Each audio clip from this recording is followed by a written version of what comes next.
You may notice that markets are absolutely flying right now. Over the last few days, last couple of weeks, things are just going up and up. We're all-time highs. It's happening time and time again.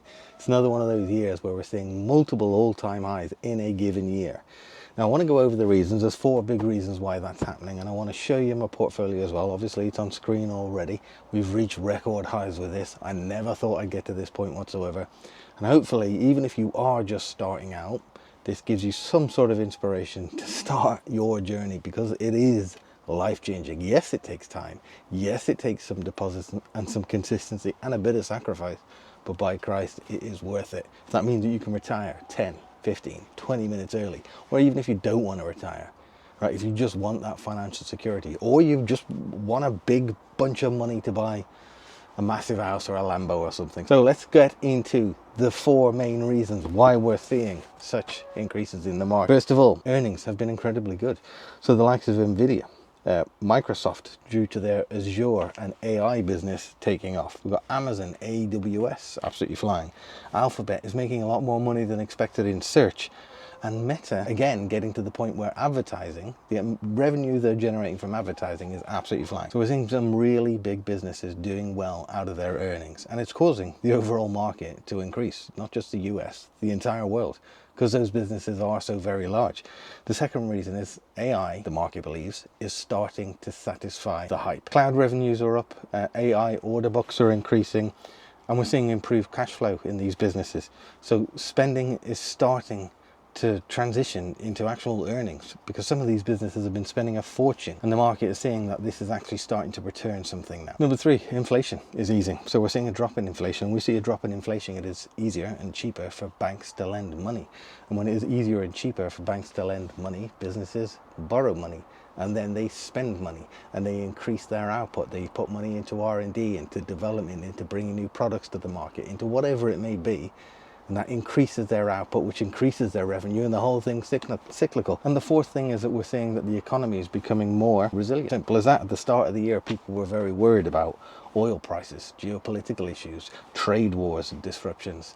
Instead, we're seeing growth, and we're seeing confidence increasing, and we're seeing the markets delivering returns as a result. Over the course of the last 18 months, couple of years, we've seen nearly 20% drops on a couple of occasions because of tariffs, because of those issues, oil, geopolitical, tariffs. All of these things have caused the market to drop, but we're now seeing that actually things are calming down a little bit. Now it is, of course, no guarantee of what's going to happen going forward, and this is not advice, and there is no certainty going forward, and we could see disruption after disruption until the end of the year, and it could absolutely tank. But right now, those are the 4 big reasons why we're seeing those things settle a little bit in the market and start to reach all-time highs again and again. So how's that impacted my portfolio? Let's go over it quickly, and also there's something I want to talk about in here as well.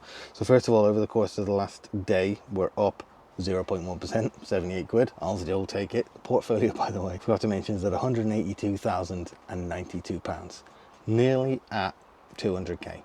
If we see a 10% gain over the course of the next whatever time period, that's going to take me above 200k. Now, equally, I could see a massive drop, but listen, just painting a couple of pictures. Over the course of the last week, 0.6% up, that's 1,200 quid. The last month, 1.8% up, and it is volatile. Even in that time frame, you can see the ups and downs. They're all over the shop.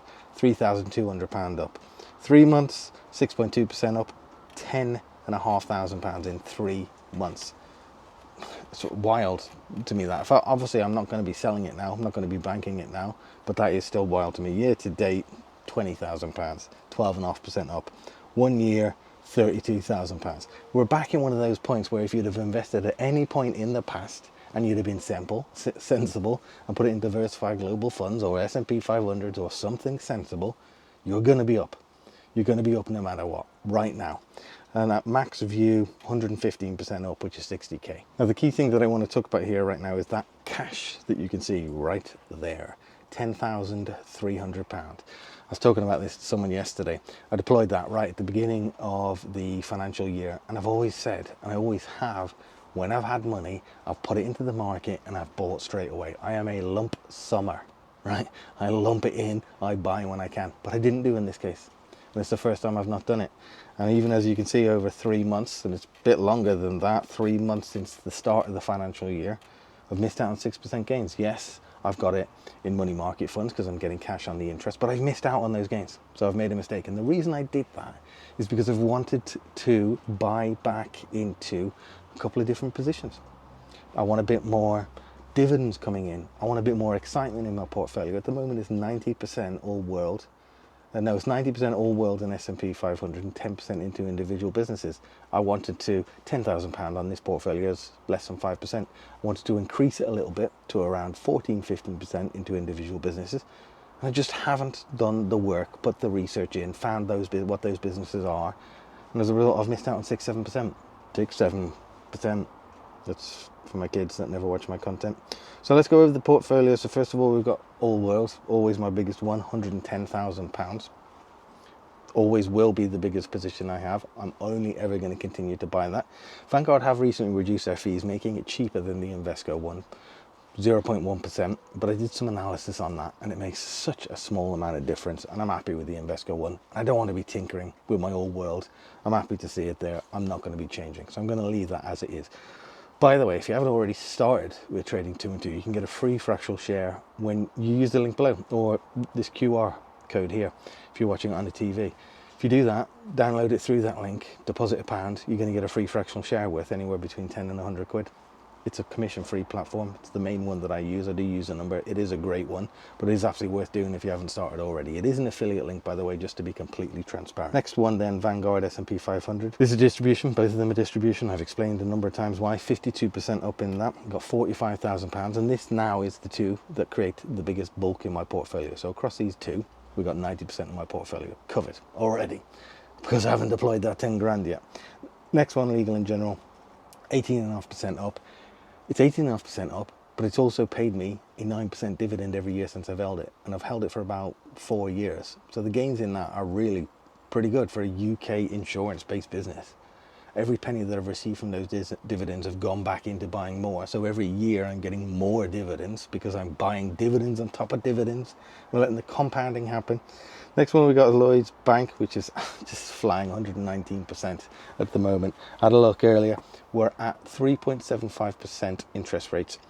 Now the Bank of England is not anticipating any significant increases over the course of the rest of this year, but there's never any guarantee with that, and things can change. The reason that Lloyds has done so well is because those interest rates have been higher than they have been over the last 20 or so years, 15 to 20 years, and as a result of that, the bank makes more money. So it continues to fly. A biannual dividend payer as well, it's doing well for me.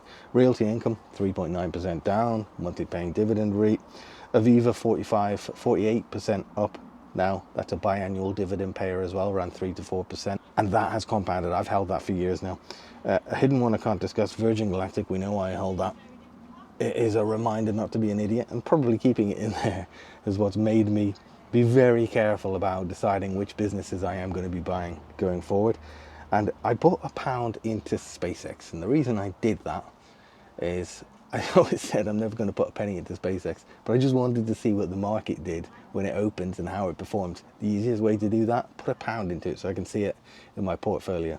I'm keeping it there just for the time being, just to see how it performs, because I'm really interested in it. I'm really interested to see how it does. It's such a highly overvalued company.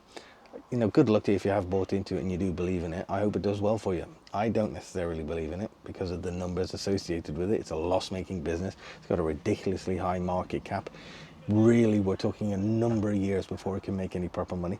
And that's it. It's a pretty condensed portfolio, but it's done really well for me. Dividends now, let me show you, are coming in at just short of £7,000 in dividends that I've made across all of these businesses. I had the biggest month in June. It was around 500-600 quid, something like that from dividends. That's mainly because of the old world, because that's where the bulk of my money is. And it trickles in. You can see the ball coming in here. Every single one of them reinvested back into the business. They continue to come in. I do love to see them, and I will continue to hold them. Now, this is my portfolio, and it is what is right for me. I don't recommend that anyone copies it. I've also done a video on a beginner portfolio that I would start if I was starting in 2026. I'm going to put a video to it, a link to the video here. Again, it's not a recommendation, but it's the sort of stuff that I will buy, and I have bought.